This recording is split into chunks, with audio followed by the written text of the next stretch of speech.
Olá, meus irmãos, a paz do Senhor Jesus. Eu sou o pastor Márcio Gomes. Esse é o meu canal de estudos bíblicos e pregações da palavra de Deus.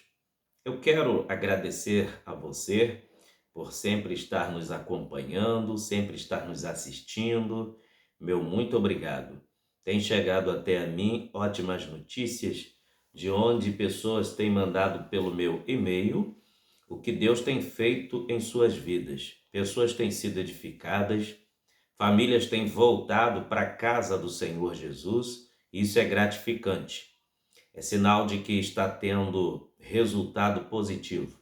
Porque o nosso único intuito aqui, nesta plataforma digital, é anunciar a palavra de Deus, para que milhares, milhões de pessoas sejam abençoadas.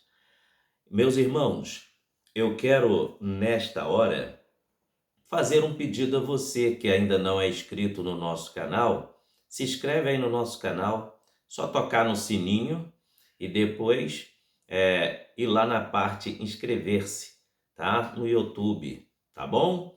E você vai estar recebendo cada vez que for postada uma pregação nova, um estudo bíblico novo, você vai estar recebendo aí, tá bom? É tudo de graça. Tá bom? Nada pago. Você vai assistir as mensagens de graça, os estudos bíblicos de graça, e para que você tenha uma edificação espiritual abundante na presença do Senhor, pela sua palavra, tá bom? Meus queridos, vamos agora à pregação da palavra de Deus. O texto em que o Espírito Santo colocou no meu coração para estar compartilhando com os irmãos neste momento se encontra no primeiro livro de Samuel, capítulo 15, versículo de número 10 e 11. E depois, 1 Samuel, capítulo 16 e o versículo 1. Estaremos falando hoje de um personagem chamado Saul. Fica aí uma incógnita, uma pergunta na mente de muitos.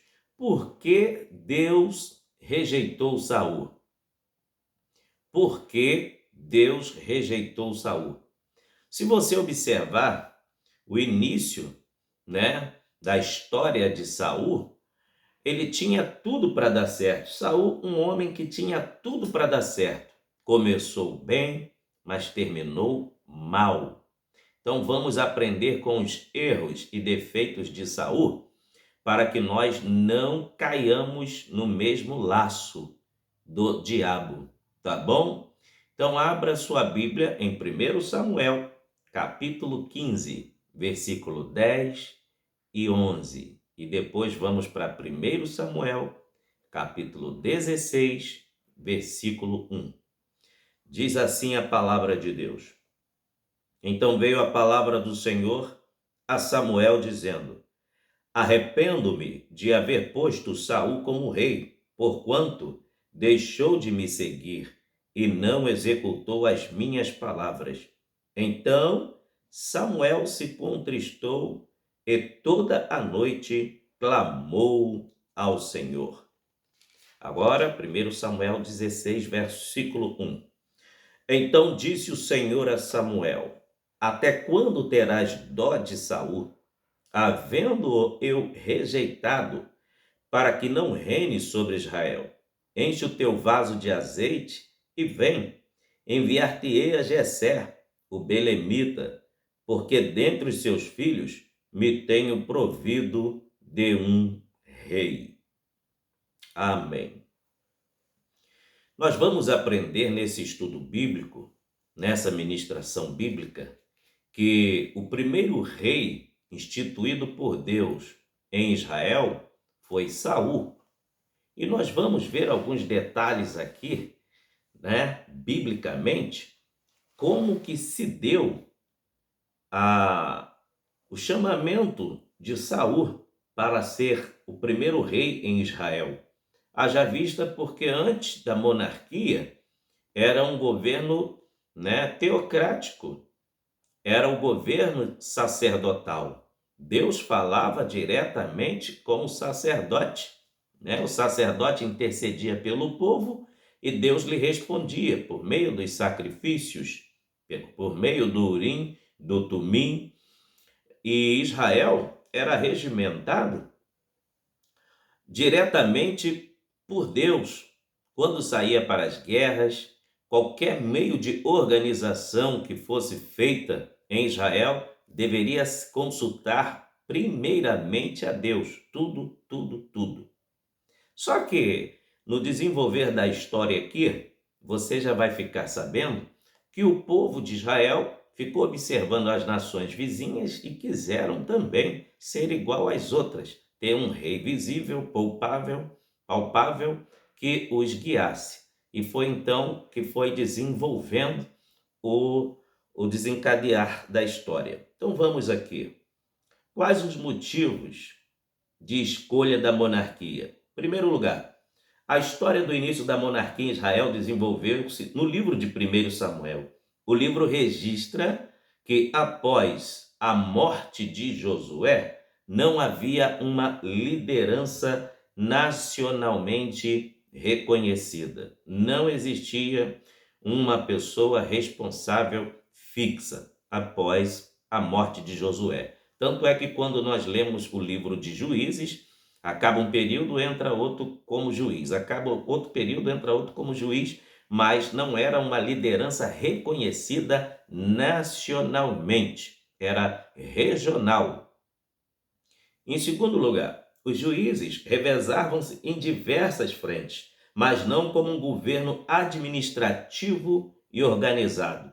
Um outro detalhe que nós temos que observar aqui no período dos juízes: a falta de uma liderança mais centralizada provavelmente despertou nos israelitas o desejo de serem governados por um rei.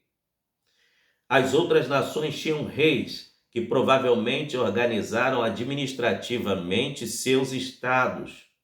O fato de a nação de Israel ter observado tanto estilo das nações vizinhas fez com que eles desejassem ser iguais a ela, copiando o estilo de vida delas, tá? Israel, ao observar as nações vizinhas, sentiu o desejo de ser igual a elas, porque Israel, quando estava em Canaã, era cercado de outras nações, que todos sabem que eram os jebuseus, gigazeus, heveus, filisteus, e entre outros, amonitas, amalequitas, e eles tinham um rei que saía às suas guerras, e Israel era orientado teocraticamente. O sacerdote ouvia a direção de Deus e o que o sacerdote falava virava lei. E aí Deus sempre dava vitória. O que Israel na realidade estava querendo era um rei humano que pudesse contemplar, ver ele gesticular, falar, mas Israel não estava contentado, satisfeito em ter a diretriz de Deus e não ver visivelmente, fisicamente, o próprio Deus. Eles queriam alguém que eles pudessem contemplar, porque Deus é espírito. A Bíblia diz no Evangelho de João, capítulo 4, Deus é espírito e importa que seus adoradores o adorem em espírito e em verdade.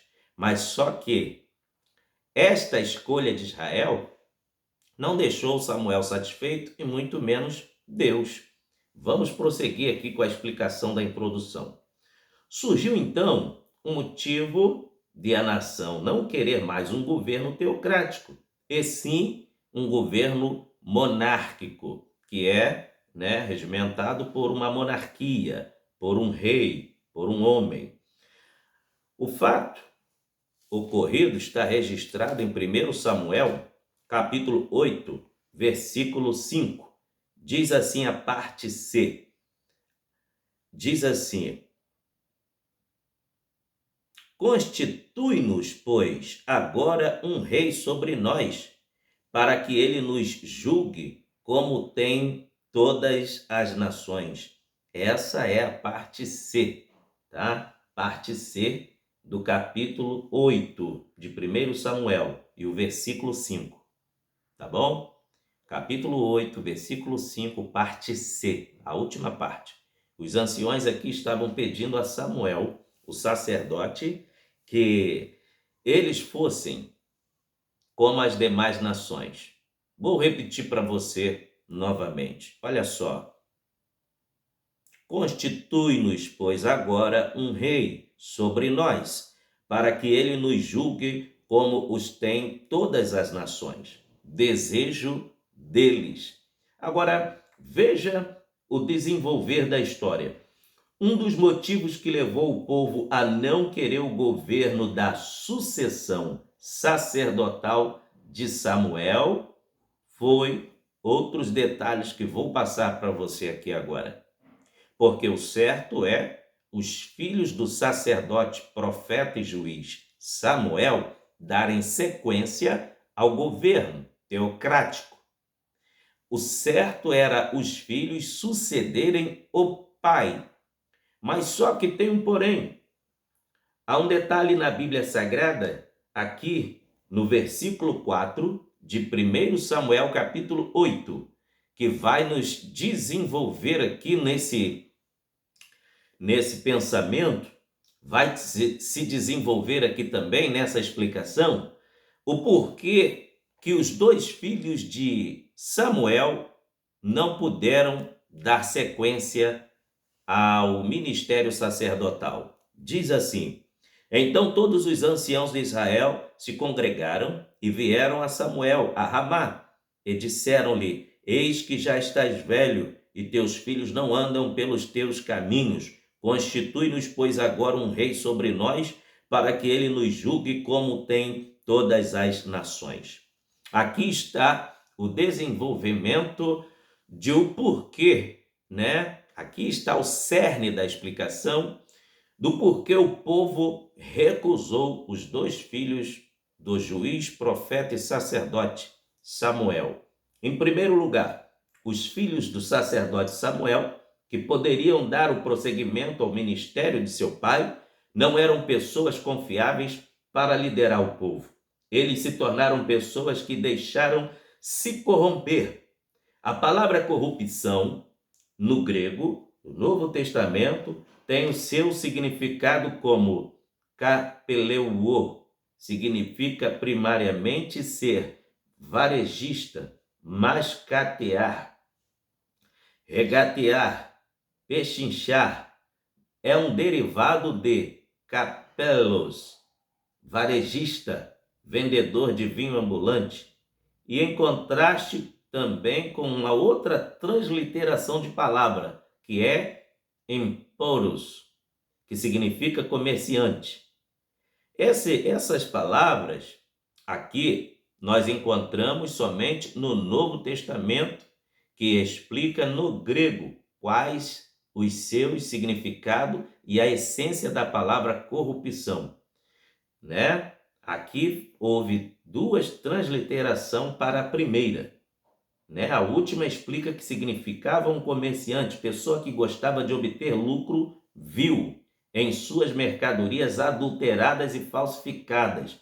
Conforme o apóstolo Paulo, ele falou com a igreja em 2 Coríntios, capítulo de número 2, versículo 17, vai explicar aqui o significado da palavra kapeleuo, que significa corrupção. Em qual sentido o apóstolo Paulo está falando aqui para nós? Diz assim, 2 Coríntios 2,17, porque nós não somos como muitos, falsificadores da palavra de Deus. Então, a palavra original no grego, kapeleuo, significa falsificadores, tá bom? Paulo vai dizer, porque nós não somos como muitos, falsificadores da palavra de Deus. Antes falamos de Cristo com sinceridade, como de Deus, na presença de Deus. A palavra sinceridade, ela também tem a sua originalidade no contexto que é derivado da palavra sincera, sincero, sem cera. Na antiguidade, né, em Roma, quando se ia fazer algum baile e a pessoa não queria mostrar seu próprio rosto, usava uma máscara de cera. E principalmente nos anfiteatros, quando estavam diante das autoridades romanas, os atores, para não se identificarem como eram naturalmente, faziam-se máscara de cera. Mas quando eles iriam se apresentar publicamente sem a máscara de cera, eles falavam: hoje eu me apresentarei sincero, sinceramente, significando que estariam se apresentando sem máscara. A palavra sincero, então, deriva-se do comportamento dos atores de Roma, sem cera.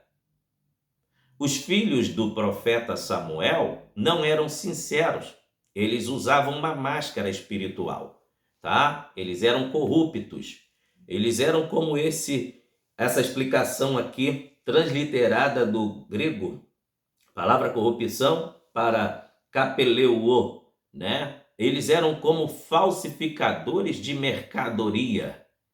Eles, na realidade, eram sacerdotes, filhos de sacerdotes, porém não vivia uma vida cuja função que eles exerciam era original. Não disponibilizavam isso, nem diante de Deus, nem diante do povo.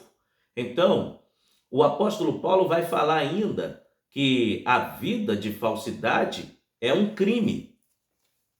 E na originalidade do grego ainda vai falar que é um dolo, é crime.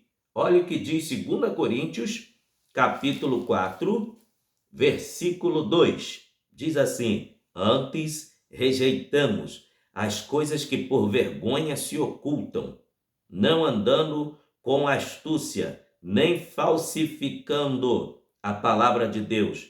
E assim, nós recomendamos a consciência de todo homem na presença de Deus pela manifestação da verdade. Então, está explicado aqui para todos nós que os filhos de Eli não eram homens sinceros, os filhos de Samuel não eram homens sinceros, eram falsificadores,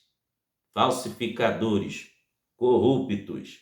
Mas eles, mesmo sendo filhos de sacerdote, tiveram um treinamento que não foi do dia para a noite, porque se você observar no livro de Números, no capítulo posterior, quando Israel chega, né, passa pelo deserto ali, Deus institui o sacerdócio pela família de Arão, e ali vai dizer no livro de Números que eles deveriam ter no mínimo a idade de 30 anos para começar a exercer o sacerdócio.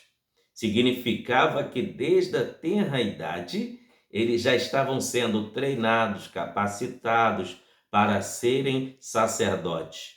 Era uma vida de estudo. Levavam aproximadamente aí 24, 26 anos de estudo para depois exercer a função sacerdotal.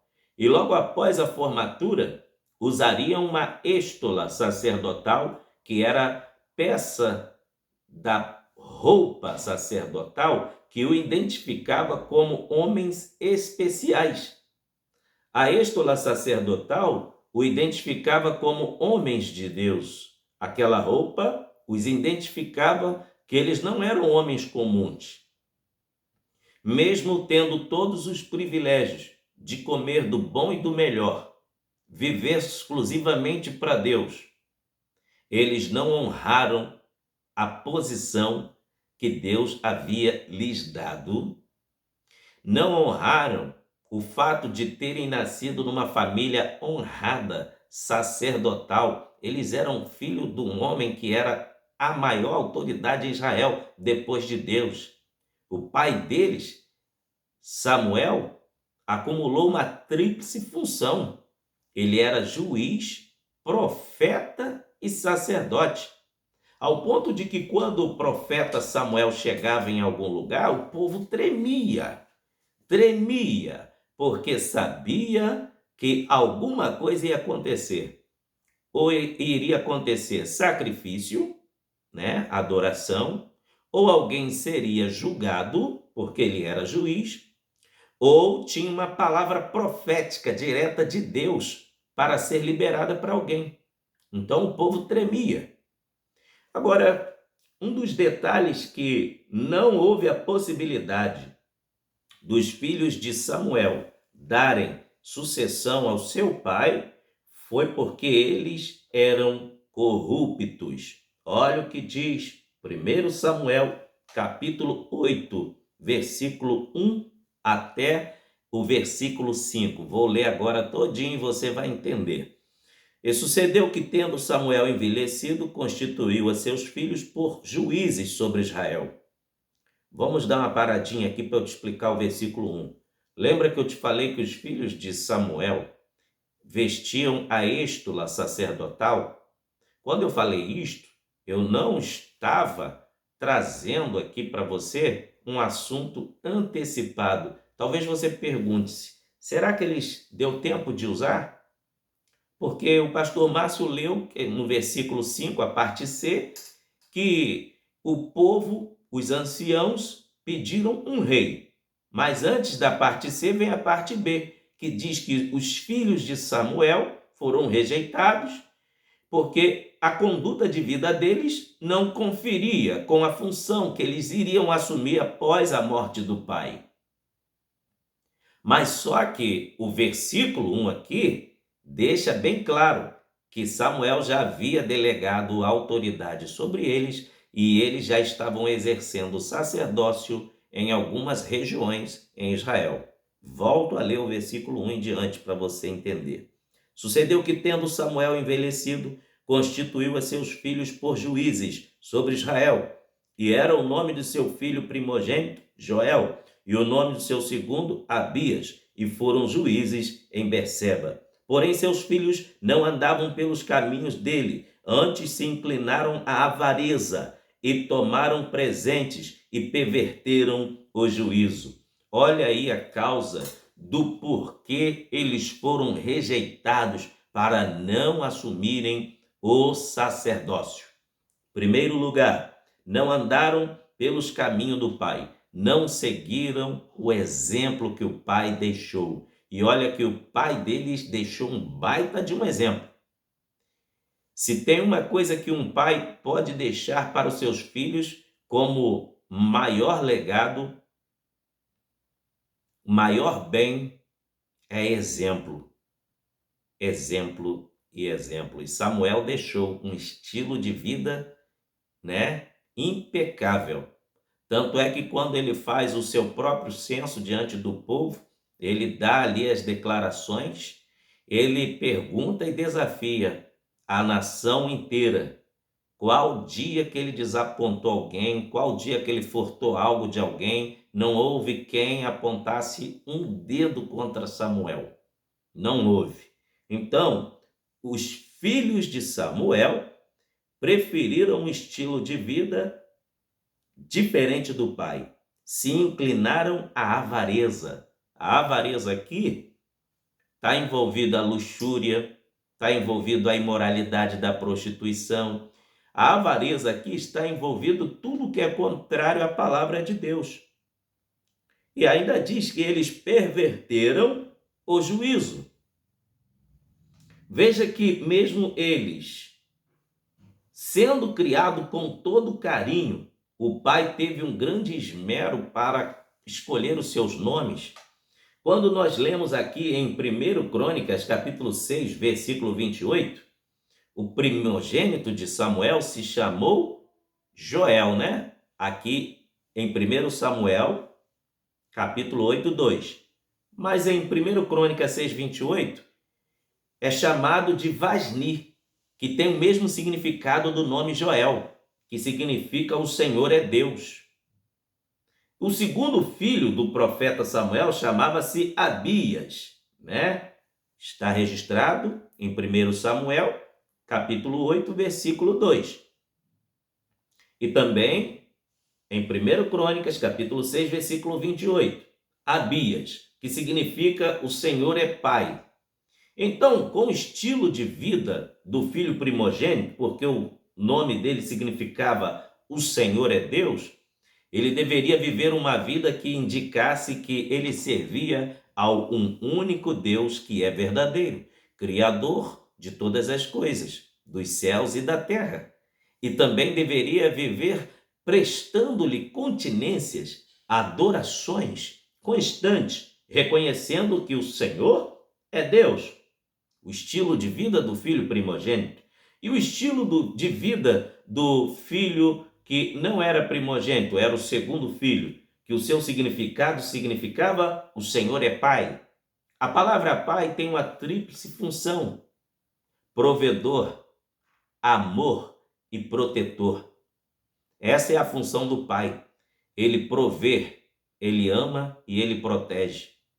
Também o segundo filho do profeta Samuel deveria viver uma vida de profunda adoração e declarando que o Senhor é amor, que o Senhor o protege, que o Senhor também é provedor. Mas não foi assim. Escolheram o caminho da avareza, eles escolheram o caminho da corrupção. Que triste. Então, com o estilo de vida que eles escolheram viver, não condizia com a função que eles estavam prestes a exercer pelo resto da vida deles. Tinham nomes de sacerdote, vestiam roupas de sacerdote, mas, na essência, não eram sacerdote. Observe aqui Apocalipse capítulo 3, versículo 1. O Senhor Jesus também vai censurar a igreja que vivia na Ásia Menor, na região de Sardes. Olha o que diz a Bíblia. E ao anjo da igreja que está em Sardes, Apocalipse 3, versículo 1. Escreve isto, diz o que tem os 7 Espíritos de Deus e as 7 estrelas. Eu sei as tuas obras, que tens nomes de que vives e estás morto. Os crentes de Sardes tinham a aparência de que estavam vivos, tinham aparências de crente, tinham aparências de santo, cantavam como crentes, pregavam como crentes, se arrumavam como crentes, iam para a igreja como crentes, mas para Deus estavam mortos, só estavam com aparência. Essa era a realidade dos filhos do profeta Samuel. Vestiam a êstola sacerdotal, estavam delegados, por autoridade do próprio pai, exercendo assim as funções sacerdotais em Israel, mas o próprio povo rejeitava o estilo de vida deles. Por que que era rejeitado? Porque não adiantava vestir a êstola sacerdotal e viver uma vida de pecado. O que o Espírito Santo está falando comigo e contigo nesse estudo bíblico? Na realidade, uma vida fantasiosa não engana Deus. Uma vida fantasiosa em casa, na igreja, no trabalho, na rua, não quer dizer que você esteja enganando Deus. Porque a Bíblia diz no Salmo 139, para onde fugirei da tua face? Para onde fugirei da tua presença? Em Apocalipse, a Bíblia diz que os olhos do Senhor Jesus são como chamas de fogo. Traduzindo, são penetrantes, alcança tudo, nada escapa do olhar dele. Daniel capítulo 2, versículo 22, a Bíblia vai dizer que o Senhor revela o oculto, o profundo e o escondido, porque com ele mora a luz. Aleluia! Então, o próprio povo, no dia a dia, foi observando como era o estilo de vida dos 2 filhos do sacerdote Samuel. Olha o que diz Hebreus capítulo 12, versículo 1. Portanto, nós também, pois que estamos rodeados de uma tão grande nuvem de testemunhas, deixemos todo o embaraço e o pecado que tão de perto nos rodeia e corramos com paciência a carreira que nos está proposta. Irmãos, somos rodeados por uma nuvem de testemunha. Alguém está te olhando, alguém está te observando. Os filhos de Samuel acharam que iriam governar Israel vivendo uma vida corrupta, mas Deus interrompeu aquilo ali. Deus interrompeu. Há quem pensa que vai ficar para sempre com o pecado escondido.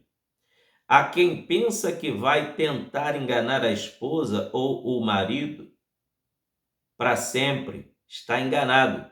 Vai chegar uma hora que o próprio Deus vai puxar o tapete, vai puxar a toalha, vai mostrar a sujeira que está por debaixo dos panos, porque nada fica escondido diante dos olhos de Deus.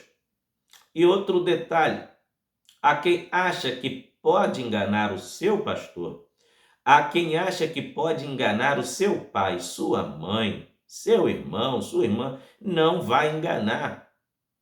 Nada pode ficar oculto. A Bíblia diz: não há nada oculto que não venha a ser descoberto. Então, os filhos de Samuel tiveram seus ministérios interrompidos por causa da corrupção.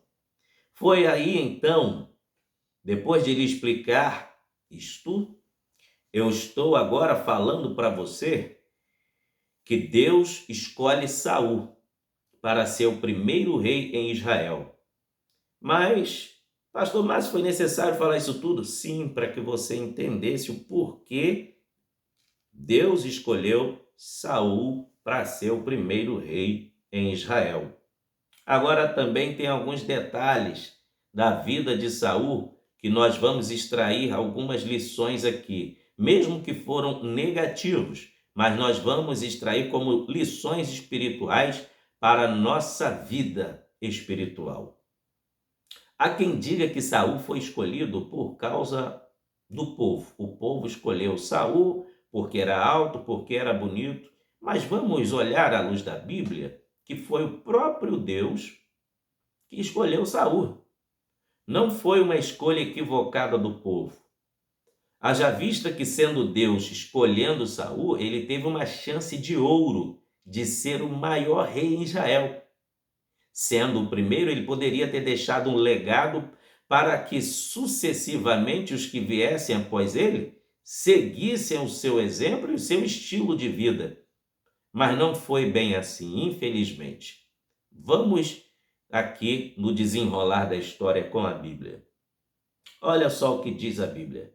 De acordo com 1 Samuel capítulo 8, versículo 5, o povo pede um rei, cumprindo-se que o Senhor já havia predito em Deuteronômio capítulo 17. Então, nada pegou Deus de surpresa.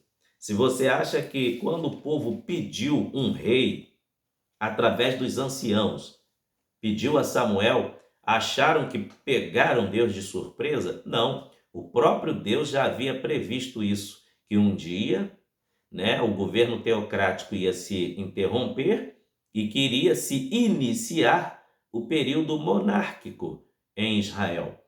Veja em Deuteronômio capítulo 17, versículo 14 ao 17. Diz assim a poderosa palavra de Deus: quando entrares na terra que te dá o Senhor teu Deus, e a possuíres, e nela habitares, e disseres: porei sobre mim um rei, assim como tem todas as nações que estão em redor de mim, porás certamente sobre ti como rei aquele que escolher o Senhor teu Deus. Dentre teus irmãos porás rei sobre ti. Não poderás pôr homem estranho sobre ti, que não seja de teus irmãos. Porém, não multiplicará para si cavalos, nem fará voltar o povo ao Egito para multiplicar cavalos, pois o Senhor vos tem dito: nunca mais voltareis por este caminho. Tampouco para si multiplicará mulheres, para que o teu coração não se desvie, nem prata nem ouro multiplicará muito para si. Deus aqui já havia falado através de Moisés, muitos anos antes. Meu Deus! Contabiliza aí, você vai ver que vai dar quase 400 anos antes. Deus já estava falando através do seu servo Moisés. Aleluia! Deus já estava falando através do seu servo Moisés o que iria acontecer. Olha como é grande o nosso Deus. Olha como é grande o nosso Deus. Ele vê daqui a 100 anos, 200 anos, 500 anos, enquanto que eu e você só enxergamos o agora. Nem daqui a 3 ou 5 minutos conseguimos saber o que vai acontecer. Mas Deus vê a eternidade.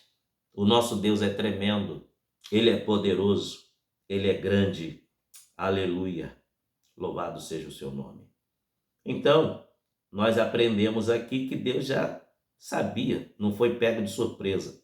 Deus mandou então Samuel ungir Saul como primeiro rei em Israel. Olha o início sobrenatural do chamado de Saul. Vamos ver aqui. Olha só. Em 1 Samuel, capítulo 9, do versículo de número 15 ao 17, nós vamos ver o chamado, né? Como que foi o desenvolver para que Deus preparasse o caminho para Saul ser o primeiro rei em Israel. 1 Samuel 9, do 15 ao 17. Porque o Senhor revelara aos ouvidos de Samuel um dia antes que Saul viesse, dizendo: amanhã a estas horas te enviarei um homem da terra de Benjamim, o qual ungirás por capitão sobre o meu povo de Israel. E ele livrará o meu povo da mão dos filisteus, porque tenho olhado para o meu povo, porque o clamor chegou a mim. E quando Samuel viu a Saul, o Senhor lhe disse: eis aqui o homem, quem já te tenho dito, este dominará sobre o meu povo. Deus, então, mostrou ao sacerdote Samuel. Deus deu ao profeta a hora do encontro, está no versículo 15 de 1 Samuel, capítulo 9. Deus deu ao profeta Samuel a hora do encontro, o endereço de Saul, dizendo de qual tronco genealógico ele pertencia, qual tribo que era de Saul, e ordenou o derramamento da unção sobre Saul, que significava símbolo de autoridade e capacitação espiritual para que ele desempenhasse a função de capitão sobre a nação de Israel. Oh, glória a Deus! Veja que detalhe interessante. A unção teve que ser derramada sobre Saul primeiro. A unção veio antes da declaração. Irmãos, a unção aqui é o símbolo do Espírito Santo. Tudo começa com o Espírito Santo. Se não tiver o Espírito Santo em primeiro lugar, como primazia em tudo em nossas vidas, pode ter certeza, a coisa não vai fluir. Tem que ter o Espírito Santo. Tem que ter primeiro a presença divina, porque senão nada é selado, nada é concretizado. Então, Samuel recebe a diretriz. Agora, para que Samuel soubesse o endereço do profeta, marcasse a hora do encontro, soubesse a hora do encontro, para que o profeta pudesse derramar pessoalmente a unção em Saul, Deus teve que criar uma estratégia tremenda. E qual foi a estratégia que o próprio Deus criou? Vou te dizer. A Bíblia fala em 1 Samuel capítulo 9, do versículo 1 ao 14, que o pai de Saul se chamava Quis. Este homem tinha alguns bens.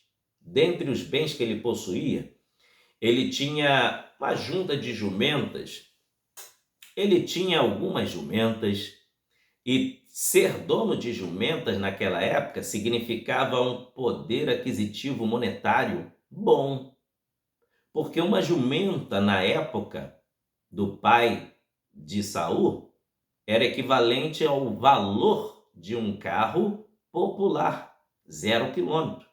Isso mesmo. Ter uma jumenta naquela época era o equivalente a hoje você ter um carro popular 0 quilômetro, porque era muito caro. E o texto vai dizer em 1 Samuel capítulo 9 que se extraviaram as jumentas, saíram do curral, fugiram. Aí, aparentemente, antes de Saul receber a unção, antes de Saul ser conhecido por Samuel, aconteceu aquele fato. As jumentas se extraviaram e agora, como sobreviver a família do pai de Saul sem as jumentas? Porque as jumentas transportavam coisas pesadas. Você poderia alugar as jumentas. Quem tinha jumenta tinha dinheiro, porque podia alugar. Ela servia de transporte para transportar pessoas para longe. Então, ter jumenta significava que a família tinha um enorme cuidado com os animais. Para aquelas jumentas fugirem, foi Deus que permitiu, foi uma estratégia divina. Porque se as jumentas não fugissem, Saul não ia sair dali daquela tribo de Benjamim à procura. Saul não ia expandir os territórios à procura das jumentas. Mas Saul então resolve ajudar o seu pai. Ele foi procurar as jumentas do seu pai que estavam extraviadas, que haviam fugido. Agora, aparentemente, a família de Quis, a família do pai de Saul, estava com um enorme prejuízo, passando por uma enorme turbulência, vivenciando uma enorme crise. Mas deixa eu lhe dizer, nem toda crise vai terminar com catástrofe ou com derrota. Sabe por quê? Deixa eu te explicar.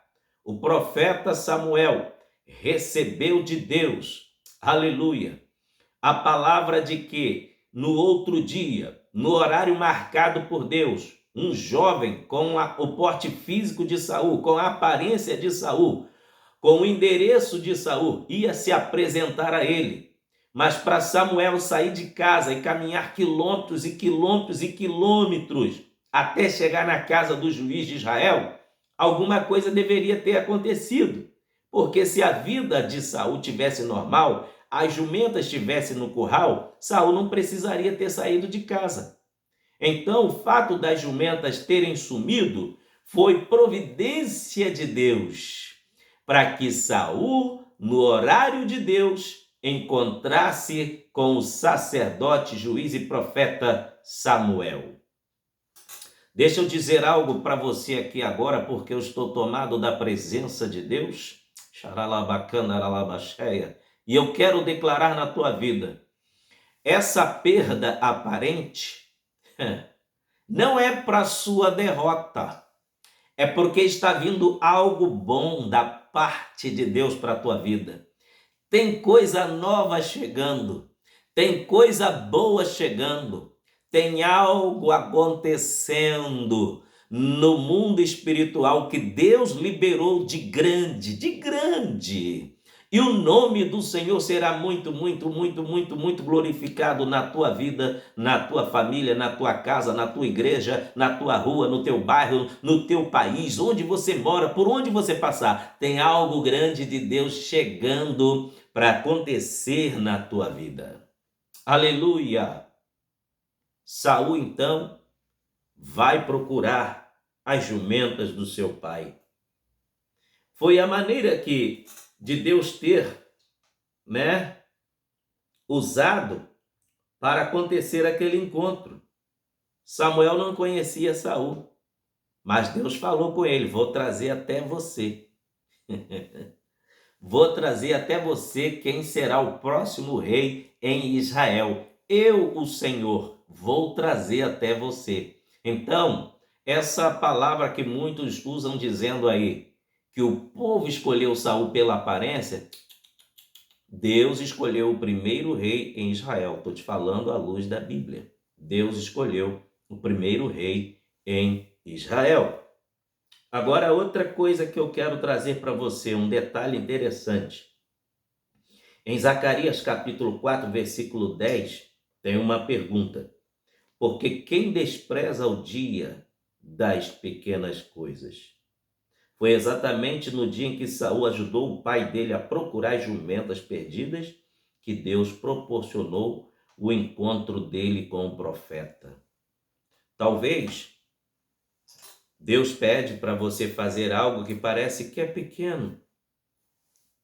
Aquilo parece tão desprezível aos seus olhos, mas trará um enorme resultado na obra de Deus e no mundo espiritual. Pare de ser questionador. Pare de ser uma pessoa muito protocolada. Faz o que Deus manda e você vai ver o resultado. Se Saul ficasse em casa e desse as ovelhas como perdida, sabe o que ia acontecer? Não haveria o encontro. Mas porque ele decidiu ajudar ao pai dele, que já era de idade. Saul era novo, era jovem, forte. Foi ao encontro das ovelhas, das jumentas. O que aconteceu? Ocasionou o encontro dele com o profeta Samuel. Agora veja também que palavra maravilhosa que está em Naum, capítulo de número 1, versículo 3. A Bíblia diz que Deus tem os seus caminhos no meio das tormentas. Naum, capítulo 1, versículo 3. A família de Quis, que é o pai de Saul, estava vivendo uma tormenta. As jumentas haviam desaparecido, mas Deus estava trabalhando no meio daquela perda.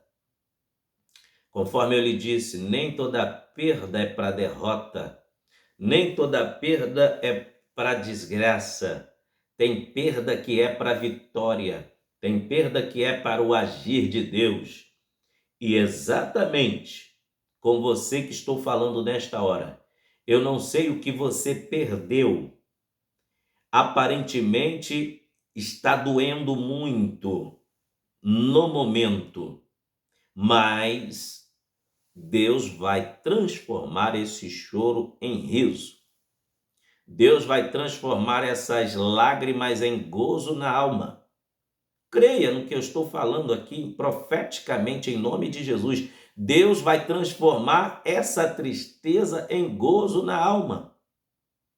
Nenhuma provação é para sempre. Assim como a noite não é eterna, tem que dar lugar ao dia para amanhecer. Esta prova teve início, mas não vai se perpetuar. Ela tem um fim. Vai amanhecer novamente. A Bíblia diz no Salmo 30, verso 5, o choro pode durar uma noite, mas a alegria vem pela manhã. Aleluia. Glória a Deus. Então, veja que coisa interessante. Deus utilizou aquela aparente perda para favorecer a família de Quis. Saul foi honrado por Deus. Olha que coisa interessante também. O profeta foi convidado logo após o encontro com Samuel, né? Foi convidado a participar de uma refeição na casa do juiz da nação, com mais de 30 convidados. Confira em 1 Samuel 9, do 22 ao 23. Saul foi convidado. Saul não era nem conhecido, ninguém conhecia Saul, mas Deus proporcionou aquele encontro, já havia revelado ao profeta, juiz e sacerdote Samuel, deu honra para Saul na casa do juiz da nação e ainda foi convidado para o jantar. E ainda também foi convidado para dormir na casa do juiz. E o profeta disse, amanhã pela manhã te despedirei. E conforme você observar, tudo isso aconteceu porque Saul saiu para procurar as jumentas que haviam se perdido. Veio também a providência com a solução em que havia se iniciado uma aparente derrota, um problema que foi o extravio das jumentas. Quando nós observamos 1 Samuel capítulo 9 e o versículo de número 20, olha o que a Bíblia vai nos falar. Deus usando o profeta Samuel para Saul quando já estava na casa dele. E quanto às jumentas que há 3 dias te se perderam, não ocupes o teu coração com elas, porque já se acharam. E para quem é o desejo de Israel? Porventura não é para ti, para toda a casa de teu pai? Deus trouxe conforto para Saul. Olha, não preocupe o teu coração, Saul, porque as jumentas que você saiu para procurar e não encontrou, já foram encontradas, já foram entregues a seu pai. Aleluia! Glória a Deus! O Espírito de Deus que colocou você na minha frente aí agora, né? Nesse celular, nesse computador, nessa televisão, nesse tablet, o Espírito de Deus está falando com você nesta hora. Descansa o teu coração, porque Deus já resolveu a sua situação. Vou falar novamente. Descansa o teu coração, porque Deus já resolveu o seu problema, esta situação. Glorifique a Deus onde você está. Dê aleluias, glorifique ao nome do Senhor, porque Deus está entrando com providência. Aleluia. Glória a Deus. Aí, depois que Samuel libera a palavra profética para acalmar o coração de Saul, olha o que vem em seguida em 1 Samuel capítulo 10, versículo 2. Partindo hoje de mim, acharás 2 homens junto ao sepulcro de Raquel, no termo de Benjamim, em Zelza, os quais te dirão: acharam-se as jumentas que fostes buscar, e eis que já o teu pai deixou o negócio das jumentas. Agora está preocupado com você, Saul. Ele anda aflito por causa de você e dizendo: o que farei eu por meu filho? As jumentas já haviam se encontrado, já estava com o pai de Saul. Agora o pai de Saul, por naquela época não haver telefone, não haver internet, não haver correios, quem iria avisar o pai de Saul que Saul dormiu na casa do juiz da nação? Saul saiu um dia antes e avisou o pai: vou procurar as jumentas. Só que veio a tarde, veio a noite, já estava amanhecendo e Saul não voltou para casa. O pai de Saul ficou preocupado, pensando: meu filho morreu, aconteceu alguma coisa com meu filho. Agora a preocupação não era mais com as jumentas, era com o retorno de Saul para casa. Aí Deus fala com Samuel: fica tranquilo, as jumentas já se acharam. Agora quem está preocupado é seu pai com você, mas você já vai ser liberado. Meu amado, Deus tem solução para tudo. Deus tem solução para tudo. Aí o momento que Deus agora faz cumprir o que está em Deuteronômio 17, do versículo 14 ao 17, está aqui em 1 Samuel, capítulo 10, versículo 1. A unção do primeiro rei em Israel.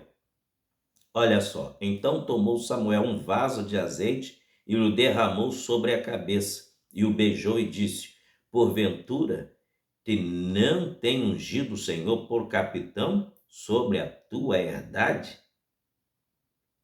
Deus então ungiu Saul como primeiro rei em Israel, como capitão, comandante do exército. Por que em primeira mão Saul é chamado de capitão? Porque a nação de Israel é o exército de Deus. Só se usa a palavra capitão onde tem exército. E Deus olha para a sua nação não como uma nação comum. Deus olha para o seu Israel e o chama de meu exército. É por isso que no Salmo 46, a Bíblia diz que Deus é o Senhor dos exércitos. É mais de um, são vários. Na teologia, nós encontramos que o Senhor é Deus dos exércitos, conforme o Salmo 46 diz: o Senhor dos exércitos está conosco. Por quê?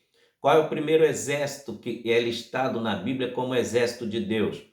Em primeiro lugar, os anjos do Senhor. Nos Salmos são chamados de os exércitos de Deus.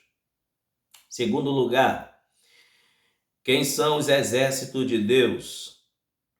As estrelas, a natureza, o sol, a lua, os animais são os exércitos de Deus. E em terceiro lugar, quem são os exércitos de Deus? A nação de Israel é o exército de Deus. E em quarto lugar, quem são os exércitos de Deus? A igreja do Deus vivo. Efésios capítulo 6 vai confirmar que nós somos soldados. E como soldados de Cristo, temos que ter o revestimento e todas as armaduras. A igreja é o exército de Deus. Então, quando Saul foi ungido como capitão da nação de Israel, é porque além de rei, ele era o general, capitão da nação de Israel. Israel, para Deus, é considerada o seu exército. Glória a Deus. Deus confirma então o chamado de Saul para ser rei em Israel ao derramar o Espírito Santo sobre ele. Observe 1 Samuel capítulo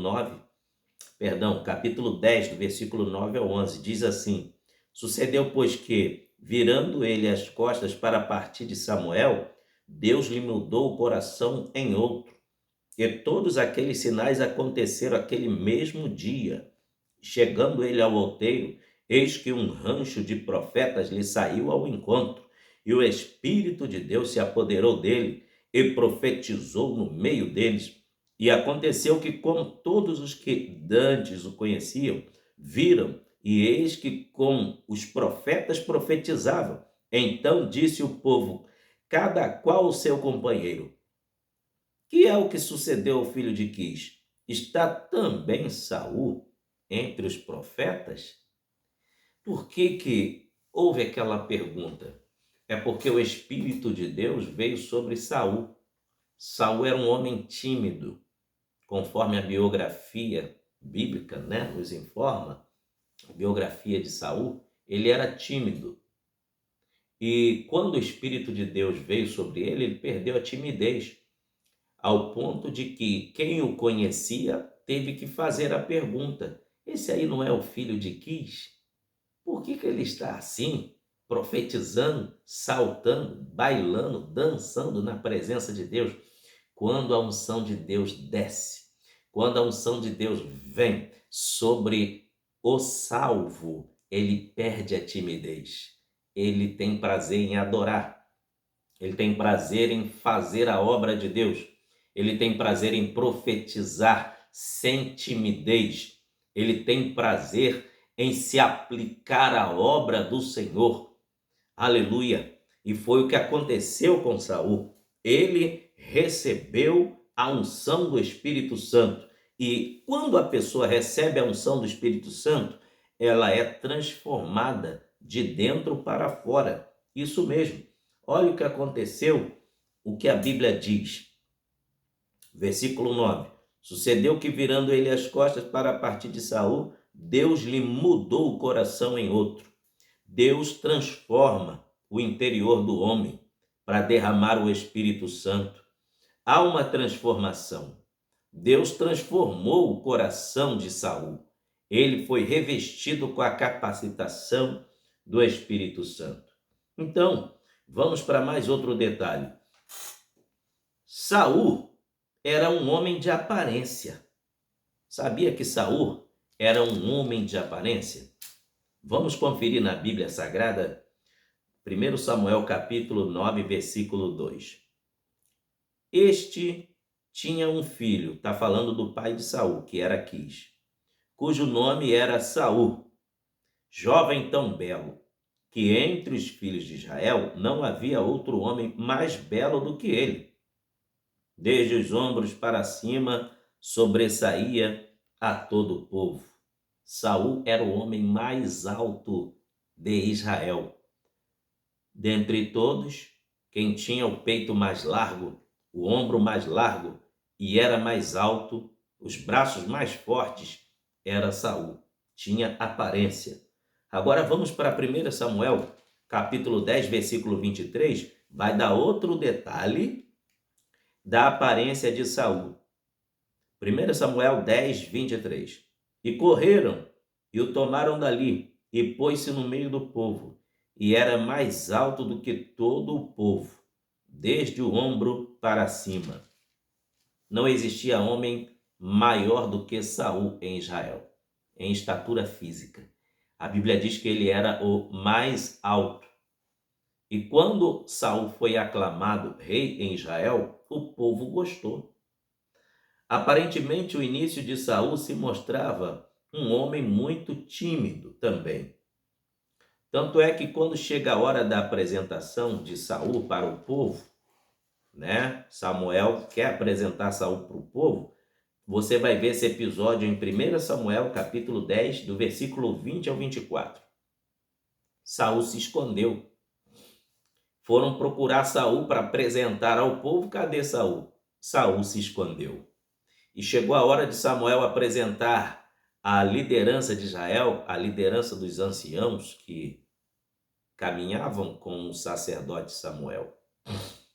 Cadê Saul? Saul se escondeu entre as bagagens. Foi necessário Deus revelar a Samuel onde estava Saul. Saul, então, no meio das bagagens, Deus fala com Samuel: olha, Saul se escondeu no meio das bagagens. Foram lá, acharam Saul no meio das bagagens. Irmãos, não há quem se esconda de Deus. Chegou a hora do compromisso. Quando chega a hora de ser revelado, quando chega a hora de ser falado aquilo que Deus determinou, é aquela hora, não adianta se esconder. Quem Deus tem um chamado, não adianta viver se escondendo. Com quem Deus tem um chamado, não adianta timidez. Saul já havia recebido a unção. Deus já tinha falado com Saul que ele seria o primeiro rei em Israel e Deus já tinha declarado através da boca do juiz da nação: tenho te ungido hoje por capitão da minha nação. E quando chega a hora da apresentação geral, para ele assumir o compromisso, que ele faz, dá lugar à timidez, se esconde por trás das bagagens. Mas com Deus é assim, ele revela o que está escondido. Ele então mostra a Samuel.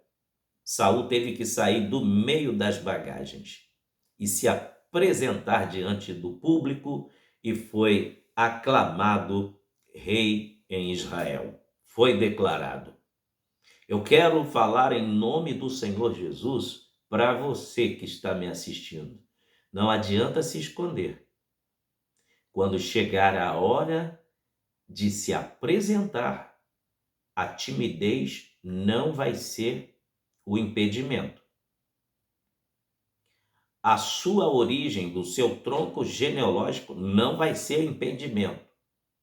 Saul quis questionar Deus dizendo: eu sou o menor, a minha família é a menor da tribo de Benjamim.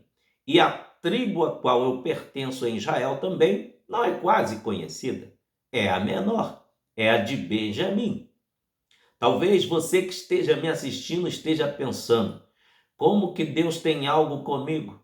Ninguém sabe o meu endereço, ninguém olha para mim. Ninguém sabe o meu nome, ninguém sabe onde eu moro. Na igreja onde eu congrego, quase ninguém me dá oportunidade. Ninguém chama pelo meu nome. Mas Deus te colocou diante deste vídeo, desse estudo bíblico, para lhe dizer que ele vai mandar te chamar do meio das bagagens. Esse esconderijo aí, que parece como um subterfúgio do seu conforto, vai acabar. Deus vai mandar alguém até você aí, e vai tirar você do meio desse esconderijo, porque os olhos daquele que são como chama de fogo já te enxergou aí no meio das bagagens e vai te puxar para fora e vai declarar a autoridade que te deu. a responsabilidade que emanou sobre você. Você não foi ungido para ficar escondido no meio das bagagens. Você não foi ungido para ficar escondido. Deus tem um propósito tremendo na sua vida. Aleluia. Glória a Deus. Já estamos caminhando para o final do nosso estudo, tá bom, meus irmãos? Agora vamos para a segunda parte do nosso estudo. Saul demonstrou completa dependência de Deus no início de seu reinado. Se você observar 1 Samuel capítulo 11, do versículo 1 ao 15, Deus deu a Saul a primeira vitória militar, concedendo-lhe as estratégias para o combate contra os amonitas. Quem eram os amonitas? Descendentes de gigantes. Amonitas, amalequitas, gente perigosas. Veja como foi a afronta em detalhes. Em 1 Samuel capítulo 11, do versículo 1 ao 5. Tá? Foi grande a afronta contra os filhos de Deus. Vou ler aqui. 1 Samuel 11, do 1 ao 5. Então subiu Naás, amonita, e sitiou a Jabes Gileade. E disseram todos os homens de Jabes a Naás: faze aliança conosco e te serviremos. Porém Naás, amonita, lhes disse: com esta condição farei aliança convosco, que a todos vós arranque o olho direito, e se imponha esta afronta sobre todo Israel. Então os anciãos de Jabes lhe disseram: deixa-nos por 7 dias, para que enviemos mensageiros por todos os termos de Israel, e não havendo ninguém que nos livre, então sairemos a ti. E vindo os mensageiros a Gibeá de Saul, falaram estas palavras aos ouvidos do povo. Então todo o povo levantou a sua voz e chorou. Veja que afronta sem vergonha. Esse povo era um povo mutilador. Sabia que a linhagem dos amonitas, dos amalequitas, dos gigazeus, jebuseus, eram a linhagem maligna. Eles praticavam o canibalismo, comiam carnes humanas, isso mesmo. Não se espante com o que eu estou te dizendo aqui, não. O contexto histórico está em números, tá? Deixa eu seguir adiante com vocês. Por que ele faz essa afronta aqui a Israel, dizendo, se vocês não forem meus servos, vocês vão perder o olho direito. Por que o olho direito? Por que ele queria o olho direito de todo o Israel? Porque era o olho da mira. Quando ia acertar algum dardo, se mirava com o olho direito. Preste atenção que o diabo, ele se preocupa com detalhes. Aquilo que você é destro, aquilo que você é usado com destreza, é isto que o diabo quer atacar. Sabe por quê? Israel, a essa altura, era conhecido pelas vitórias concedidas por Deus. E como que Israel utilizava as bênçãos de Deus em sua vida? Quais eram as aptidões e os talentos de Israel para aqui um amonita ficar preocupado com o olho direito? Deixa eu te explicar. Israel não tinha o monopólio do ferro, do aço, do cobre. Nessa época que Israel não tinha espadas, tá? Israel dominava a funda. Israel dominava outros instrumentos que dependia da visão. Dardos, funda, como estilingue, setas, entre outros instrumentos. Os meios que eles tinham para se defenderem era o que Deus os usava. Mas eles não tinham o monopólio do ferro. Não tinham o monopólio da prata. Por esta razão veio esta afronta aqui. Queriam o olho direito deles. Quando Saul, que já havia sido ungido por Deus, leia a história toda, tá? Do capítulo 11, que você vai entender. Saul já havia sido ungido por Deus. Ele ficou revoltado com aquela situação, com aquela afronta. Olha o que diz aqui a partir do versículo 6 do capítulo 11 de 1 Samuel. Então o Espírito de Deus se apoderou de Saul, ouvindo estas palavras, e acendeu-se em grande maneira a sua ira. E tomou um par de bois e cortou-o em pedaços, e os enviou a todos os termos de Israel pelas mãos dos mensageiros, dizendo: qualquer que não sair atrás de Saul e atrás de Samuel, assim se fará os seus bois. Então caiu o temor do Senhor sobre o povo, e saíram como um só homem. Saul manda um recado para todo Israel. Mandou matar um cordeiro, pega uma coxa daquele, de um boi, pega uma coxa daquele boi e sai mostrando a todos os homens de Israel. O mensageiro saiu mostrando. Assim o rei manda dizer: quem não sair para o combate, vai acontecer isso com os seus animais. E caiu o temor de Deus sobre o povo. Samuel, como profeta e sacerdote, estava pronto para ir para liberar a palavra de bênção do combate. O povo foi e Deus deu vitória. Deus destruiu os amalequitas através das mãos de Saul. Amonitas, através das mãos de Saul, com o exército de Israel, porque estavam debaixo da bênção do Senhor. É o início do reinado de Saul. Agora, vamos ver aqui a terceira parte do reinado de Saul. Vamos agora caminhando para o final do estudo, falando mais outra parte. As rebeldias de Saul foram as causas de Deus o haver rejeitado.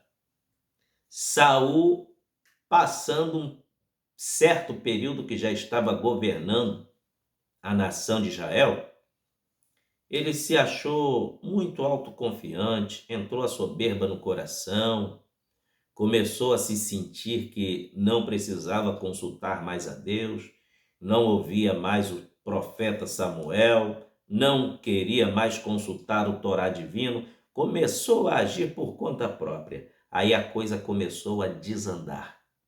Observe, Saul ignorou a palavra de Deus. Por quê? Quando nós lemos no capítulo 13 de 1 Samuel, do versículo 8 até o versículo 13, estourou uma guerra contra Israel. Os filisteus cercaram Israel. O certo é que toda guerra que Israel fosse participar, fosse atacar, tinha que esperar o sacerdote chegar para depois começar a guerrear. E existia uma lei no Torá divino, que está em Deuteronômio, capítulo 20. Essa é a lei da guerra. Não poderia deixar de cumprir esse protocolo divino, sagrado, para Israel obter vitória em todas as guerras.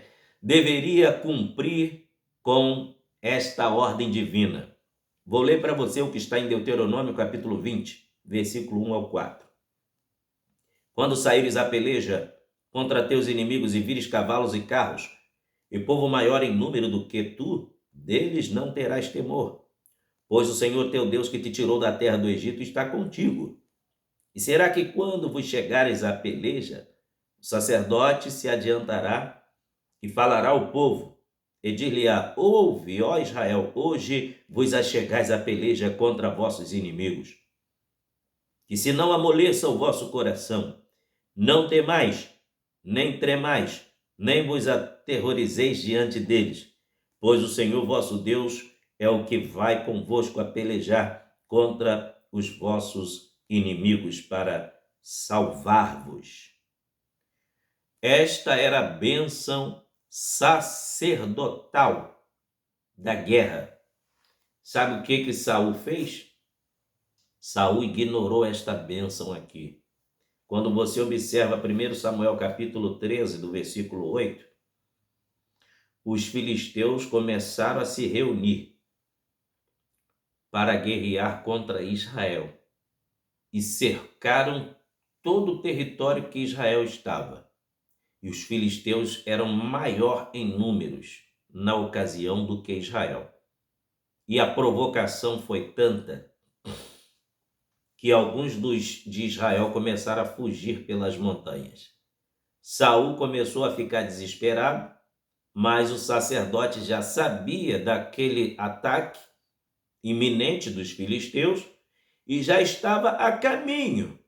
Só que chegou o 7º dia, conforme era determinado, Saul tinha que esperar até a chegada do sacerdote Samuel. Saul se apavora e não espera o sacerdote. Saul, então, ofereceu sacrifício. Primeiro pecado de Saul foi ignorar a palavra de Deus. Primeiro erro de Saul, conforme ele ignorou Deuteronômio capítulo 20, do versículo 1 ao 4. E qual foi o segundo erro de Saul? Gravíssimo. Impaciência profana. Ele não esperou pelo sacerdote. Ele começa a oferecer sacrifício. E quando ele começa a oferecer sacrifício, Deus não se agradou. Isso levou à decadência, ele não sabia esperar, perdeu totalmente o critério de liderança por seu mau comportamento, de não saber obedecer a ordem. Já havia sido dado a Saul para esperar. Olha o que diz a Bíblia em 1 Samuel capítulo 10, versículo de número 8. Tu, porém, descerás diante de mim a Gilgal, e eis que eu descerei a ti, para sacrificar holocausto e para oferecer ofertas pacíficas. Ali 7 dias esperarás, até que eu venha a ti e te declare o que hás de fazer. Saul não esperou a palavra de bênção. Quantos estão quebrando a cara? Quantos estão se perdendo porque não estão esperando a bênção sacerdotal, a autoridade espiritual advinda de Deus, que vem através do seu pastor para a sua vida? Quantos estão deixando de ser abençoados, de receberem a bênção de Deus por causa da impaciência profana? Infelizmente, o rei de Israel não fez. Conforme está em 1 Samuel 13, do 8 ao 13, essa ordem era para que Saul pudesse esperar antes de começar qualquer invasão. O Salmo 40, ele vai falar sobre o valor da paciência. Salmo 40 diz que Deus trabalha quando nós esperamos. Olha só, esperei com paciência no Senhor. Ele se inclinou para mim e ouviu o meu clamor. O que Deus faz quando nós temos paciência? Olha a sequência do que Deus fez na vida do salmista. Tirou-me de um charco horrível de lodo, pôs os meus pés sobre uma rocha, firmou os meus passos e pôs um novo cântico na minha boca, um hino ao nosso Deus. Muitos o verão e temerão e confiarão no Senhor. Glória a Deus. Eis aí a bênção de quem tem paciência e de quem espera. Terceiro pecado de Saul: ofereceu sacrifício. Essa parte só cabia ao sacerdote, só competia ao sacerdote. Saul ofereceu sacrifício. Terceiro pecado de Saul. Conforme eu lhes falei, o sacerdote vinha, clamava a Deus, dava a palavra de bênção e oferecia o sacrifício antes da guerra, conforme está em Deuteronômio, capítulo 20, do versículo 1 ao versículo 4. Quarto lugar. Qual foi o erro de Saul?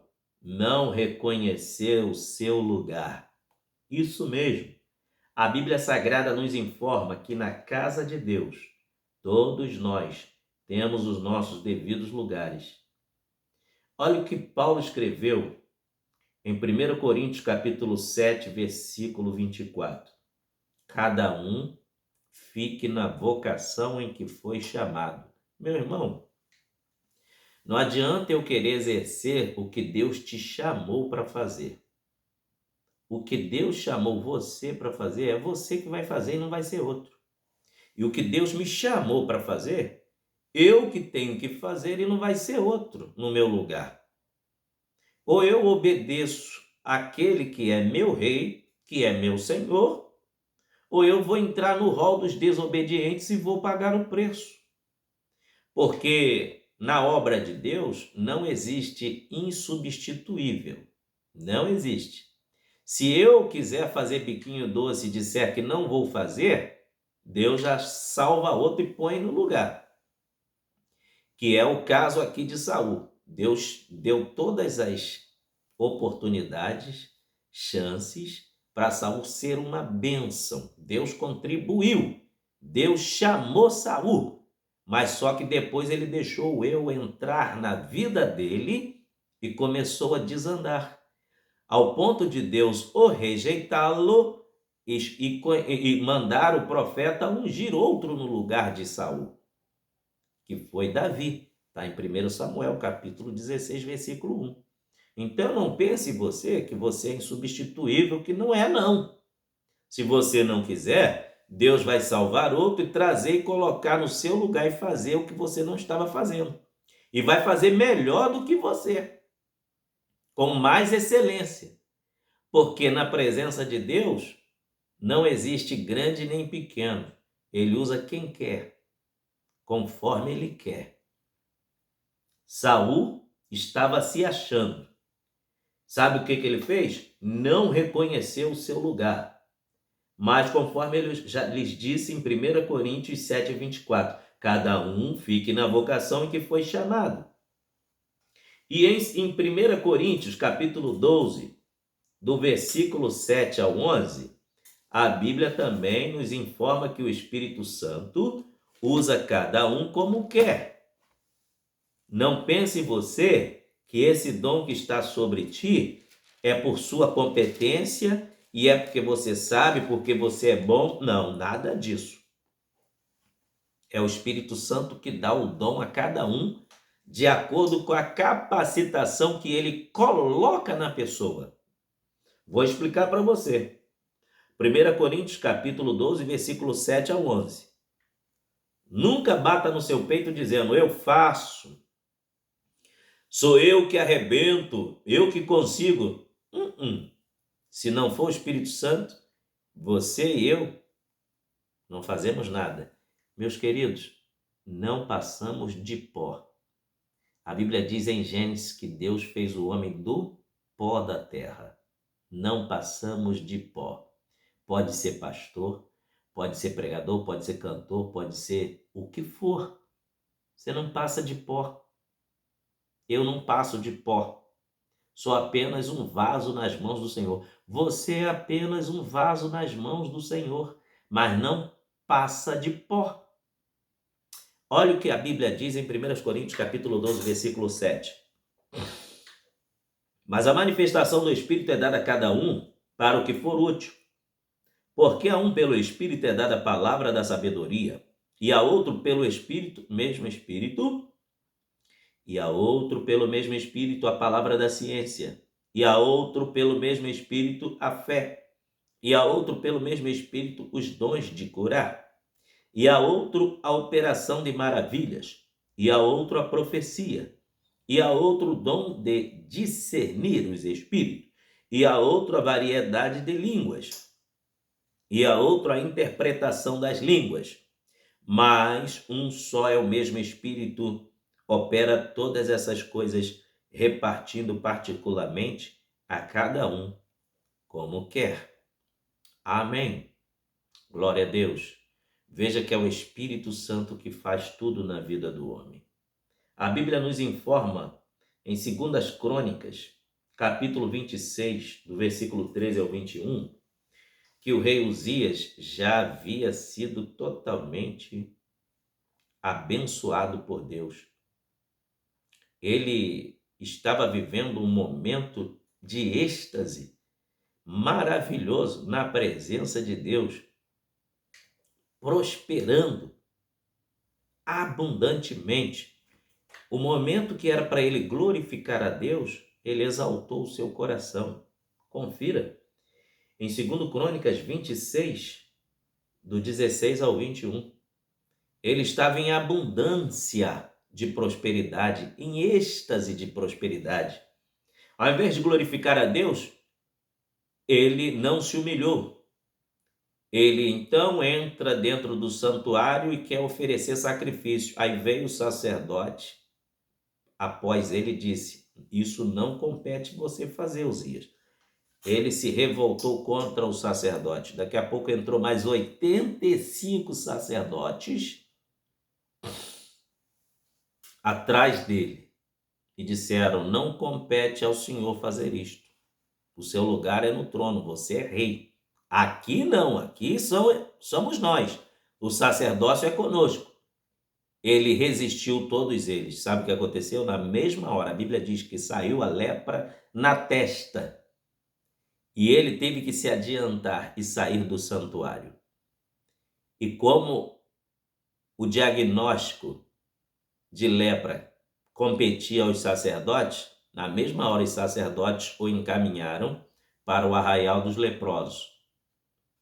A lepra é uma doença triste, que causa mau cheiro, deforma o corpo físico, e a Bíblia diz que Uzias terminou seus dias no arraial dos leprosos, porque resistiu a Deus, ficou soberbo, ficou besta, ficou bobo e não reconheceu o seu lugar. Isso acontece com quem não dá honra a quem merece toda a honra e toda a glória. Reconheça o seu lugar. Lembre de onde Jesus te tirou. Reconheça qual é o seu papel e a sua função na casa de Deus. Não queira bater de frente com ninguém. Fique na vocação que você foi chamado. Reconheça o seu lugar e Deus vai te honrar. Aleluia. Saul ficou um homem sem misericórdia. Quinto lugar. Saul ficou um homem sem misericórdia. A Bíblia narra um fato em 1 Samuel capítulo 14, versículo 24. Você lê até o versículo 44. Lê esses 20 versículos aí e você vai ver que o povo estava com fome, guerreou o dia inteiro. E Saul proibiu o povo de comer pão. O povo já estava fadigado. Saul perdeu completamente a misericórdia. Quando o homem fica soberbo, ele perde as qualificações. Ele perde os atributos do Espírito Santo na vida dele. Saul ficou besta, perdeu a misericórdia e fez um voto atrevido e amaldiçoou quem comesse pão naquele dia. E prometeu punir com a morte quem comesse pão. Veja que o povo estava cansado da guerra, estava faminto. E ele ainda diz: maldito aquele que comer pão. Ninguém vai comer pão até que a guerra acabe. Quem é que vem fadigado? Os olhos estavam escurecidos de tanta fome, porque a glicose havia caído de tanto esforço físico e combate na guerra? Jônatas, filho de Saul, então, pega um pouco de mel destilado fresquinho das abelhas e prova aquele mel. A Bíblia diz que quando Jônatas prova do mel, ele recobra as suas forças, sua vista que estava escura volta ao normal. No final, quando Saul fica sabendo que Jônatas, seu filho que saíra das suas entranhas, tinha provado de mel, ele quis matar Jônatas. Mas observe no final do episódio, até o versículo 44, que o povo implorou pela vida de Jônatas. Foi onde teve livramento para Jônatas e Saul não matou seu próprio filho. Ele estava disposto até matar o próprio filho. Agora, na parte final desse estudo bíblico, olha o que acabou culminando com o reinado de Saul. Foi o ultimato. Deus deu aquela última chance para Saul obedecer. Mas olha o que aconteceu. 1 Samuel, capítulo 15, o versículo de número 1. Deus viu todas as rebeldias de Saul e queria dar mais uma chance para ele. Para depois não ter desculpa de dizer que Deus é cruel. Não. Deus deu mais uma chance a Saul. Vou ler aqui 1 Samuel capítulo 15. Diz assim: Então disse Samuel a Saul: Enviou-me o Senhor a ungir-te rei sobre teu povo, sobre Israel. Ouve, pois, agora a voz das palavras do Senhor. Assim diz o Senhor dos Exércitos: Eu me recordei do que fez Amaleque a Israel, como se lhe opôs no caminho, quando subia do Egito. Vai, pois, agora e fere a Amaleque, e destrói totalmente tudo o que tiver. Ele não perdoes, porém matarás desde o homem até a mulher, desde os meninos até aos de peito, desde os bois até as ovelhas, e desde os camelos até aos jumentos. Aí, a ordem de Deus foi essa: destruir totalmente os amalequitas. Sabe o que Saul fez? Volte os seus olhos para o versículo 7 até o versículo 9. Então Saul feriu os amalequitas, desde Avilá até chegar a Sur, que está defronte do Egito, e tomou vivo a Agag, rei dos amalequitas, porém a todo o povo destruiu a fio da espada. E Saul e o povo perdoaram a Agag, e ao melhor das ovelhas e das vacas, e das segunda sorte, e aos cordeiros, e ao melhor que havia, e não os quiseram destruir totalmente, porém a toda coisa vil e desprezível destruíram totalmente. Saul começou a obedecer pela metade. Não basta apenas começar a obedecer a Deus e não concluir o que Deus mandou fazer. Saul cometeu esse último e grave pecado, onde Deus estava lhe concedendo uma segunda chance para perdoar os pecados de iniquidade que ele havia cometido. E assim usar de misericórdia com ele e dar sequência ao reinado em Israel. Mas ao invés de Saul obedecer à voz de Deus, ele vai através dos impulsos do seu obstinado coração. Saul então poupou a vida do rei, que era inimigo do povo de Deus, matou os seus soldados, as mulheres e as crianças, e poupou os seus animais. E olha que naquele combate fugiram alguns que deixaram escapar pelas montanhas. Aquilo não agradou a Deus, porque eu vou te explicar o contexto do que fez acontecer lá na frente. A maliciosidade de por que Saul não ter feito essa obra por completo. Olha, quando Deus manda fazer algo por completo, faça. Não faça nada pela metade. Porque é melhor não fazer do que fazer pela metade. Deus não se agrada de serviço mal feito, relaxado. Isso mesmo. Em Jeremias 48, versículo 10, a Bíblia diz: Maldito aquele que faz a obra do Senhor fraudulentamente. É melhor não fazer, porque vai atrair a ira de Deus. Saul poupou o rei Agag, e aquilo foi o fim. Deus reprovou o reinado de Saul. Aleluia. Olha o que a Bíblia diz em 1 Samuel, capítulo 2, e o versículo 30. A última parte, a Bíblia diz que quem não obedece à palavra de Deus, quem despreza a palavra de Deus é rejeitado por Deus. Olha só o que diz a Bíblia. 1 Samuel capítulo 30 e a última parte do versículo. Longe de mim tal coisa, porque aos que me honrarem, honrarei, porém os que me desprezam serão envilecidos. Ou seja, inutilizados, acabados, destruídos. Deus reprovou aquela atitude de Saul. Em 1 Samuel capítulo 15, versículo 30 ao 34, a Bíblia diz que Saul rejeitou totalmente a ordem de Deus, fez pela metade.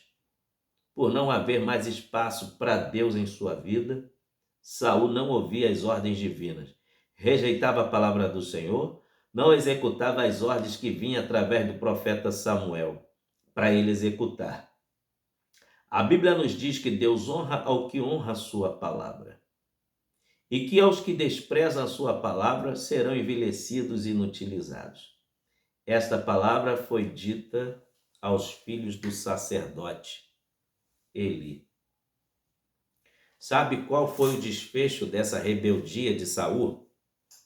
Você já leu o livro de Esther?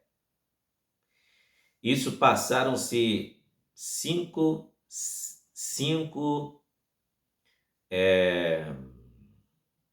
centenas de anos. Passaram-se 500 anos. Quando você vai ler o livro de Esther, quem está perseguindo Mardoqueu lá no palácio do rei Ataxerxes? Amã. Você já parou para observar o tronco genealógico de Amã? Amã era descendente de Agagita. Quem eram os Agagitas? Descendentes de Agag. Esse que Deus mandou Saul matar.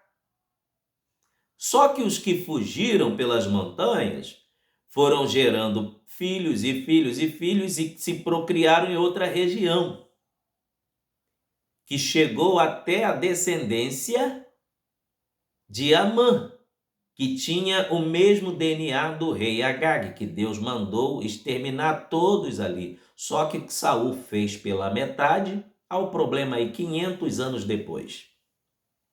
Estava lá Amã perseguindo ao povo de Deus, querendo a morte de Mardoqueu e querendo o extermínio total dos judeus.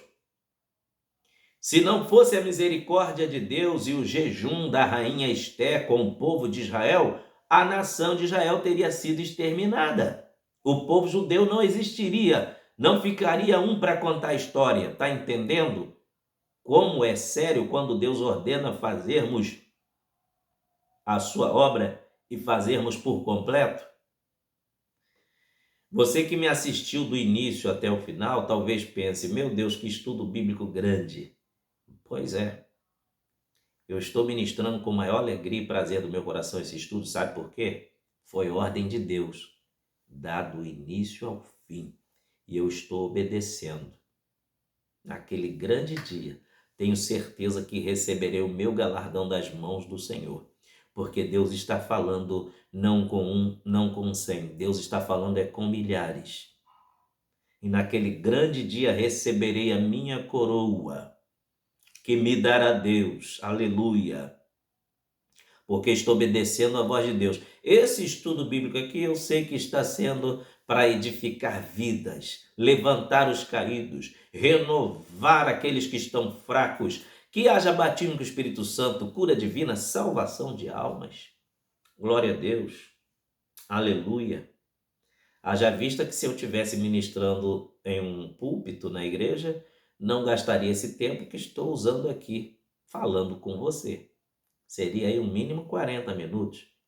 E não daria para falar todo o estudo que Deus mandou colocar aqui. Por essa razão, estou colocando o estudo aqui para você estudar a palavra de Deus. E outra, se você quiser o esboço desse estudo bíblico, eu tenho ele em PDF e posso passar para você. Você que deseja esse esboço em PDF, me mande a mensagem no meu WhatsApp, DDD 21 97272 4894, para que eu reconheça você e mande para você esse PDF, esse estudo em PDF. Você me manda mensagem assim que você me salvar meu contato aí na sua agenda. Pastor Márcio, eu quero uma cópia desse estudo em PDF. Aí eu já vou saber e vou enviar para você, tá bom? Deus te abençoe. Finalizo agora dizendo para você que o que Deus manda a gente fazer não pode ser feito pela metade. Tem que ser feito por completo. A palavra de Deus deve ser obedecida e honrada. Que Deus em Cristo nos abençoe. Em nome de Jesus. Eu finalizo esta palavra aqui dizendo que Deus rejeitou Saul, um homem que tinha um futuro promissor. Olha que Deus falou através de Samuel para Saul no capítulo 15, a partir do versículo 22. Porém Samuel disse: tem porventura o Senhor tanto prazer em holocausto e sacrifício como em que se obedeça a palavra do Senhor? Eis que o obedecer é melhor do que sacrificar, e o atender melhor é do que a gordura de carneiros. Porque a rebelião é como o pecado de feitiçaria, e o porfiar é como iniquidade e idolatria. Porquanto tu rejeitaste a palavra do Senhor, ele também te rejeitou a ti, para que não sejas rei. Deus rejeitou Saul, porque ele rejeitou a palavra do Senhor. E por ele ter rejeitado a palavra do Senhor, ele rejeitou o próprio Deus. E foi onde o Espírito do Senhor se afastou de Saul, porque Saul não tinha ouvidos para a palavra de Deus. Irmãos, a palavra de Deus, ela é de suma importância para nós. É a nossa sobrevivência física e espiritual. Em primeiro lugar, por que devemos honrar a palavra de Deus? Porque ela é luz que ilumina. Salmo 119, verso 105. Lâmpada para os meus pés é a tua palavra e luz para os meus caminhos. Por que devemos honrar a palavra de Deus? Porque ela é espelho que revela. Tiago 1, 23. Por que devemos honrar a palavra de Deus? Porque ela é espada que penetra. Hebreus 4:12, a palavra de Deus é mais penetrante do que espada alguma. Porque devemos honrar a palavra de Deus, porque ela é fogo que purifica. Jeremias 23, 29. Porque devemos honrar a palavra de Deus, porque ela é martelo que quebranta. Jeremias 23, 29. Porque devemos honrar a palavra de Deus, porque ela é chuva que vivifica. Isaías 55, versículo 10. Porque devemos honrar a palavra de Deus, porque ela é semente que faz darmos fruto. Lucas 8, 11. Porque devemos honrar a palavra de Deus, porque ela é tesouro que enriquece. Salmo 119, verso 72. Porque devemos honrar a palavra de Deus, porque ela é mel que deleita a nossa alma. Salmo 119, verso 103. Porque devemos honrar a palavra de Deus, porque ela é pão que alimenta. Deuteronômio 8:3. Nem só de pão viverá o homem, mas de toda a palavra que sai da boca de Deus. Porque devemos honrar a palavra de Deus, porque ela é a água que sacia a nossa sede. Efésios capítulo de número 5, versículo 26. Saul desprezava a palavra de Deus. E todas essas bênçãos que eu lhes falei aqui, Saul perdeu por deixar de honrar a palavra de Deus. O que acontece exatamente, pastor Márcio, com quem lê a palavra de Deus? A leitura da Bíblia Sagrada provoca grande transformação na vida de quem a examina e lê. Vamos então observar o que a palavra de Deus faz na vida de quem examina e lê. Em primeiro lugar, ela traz regeneração. Tiago capítulo 1, versículo 18. O que a Bíblia provoca na vida de quem a lê?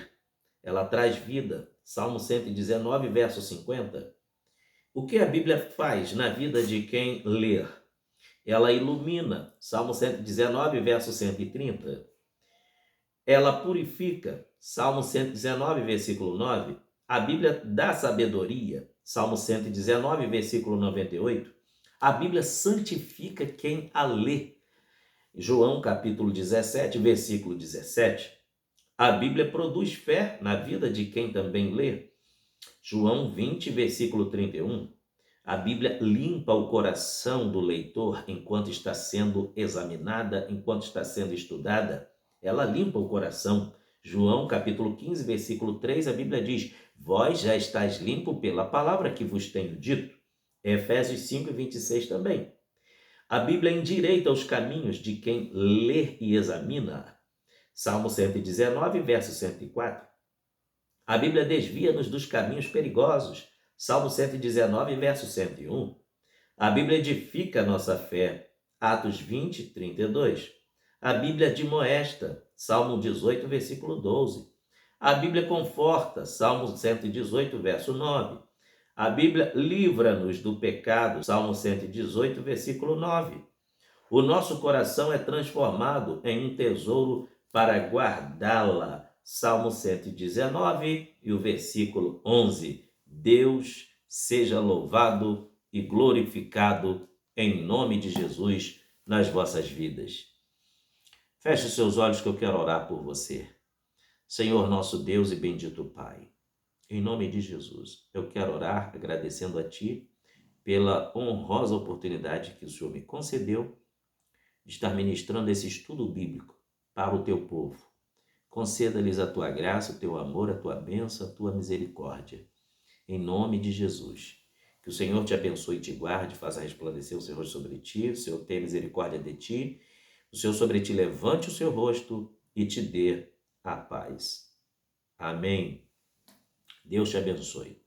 Se você desejar o estudo bíblico em PDF, que eu acabei de ministrar para você, entre em contato com o nosso WhatsApp, DDD 21 97272 4894, tá bom? Eu sou o pastor Márcio Gomes, sirvo a Deus na Assembleia de Deus Ministério Plenitude. Nossa igreja é convencionada a SEADER, CGADB, e o meu pastor presidente é o pastor Erinaldo João dos Santos, coordenador da região dos Lagos da SEADER. Deus em Cristo vos abençoe. Até o próximo vídeo em nome de Jesus. Um abraço.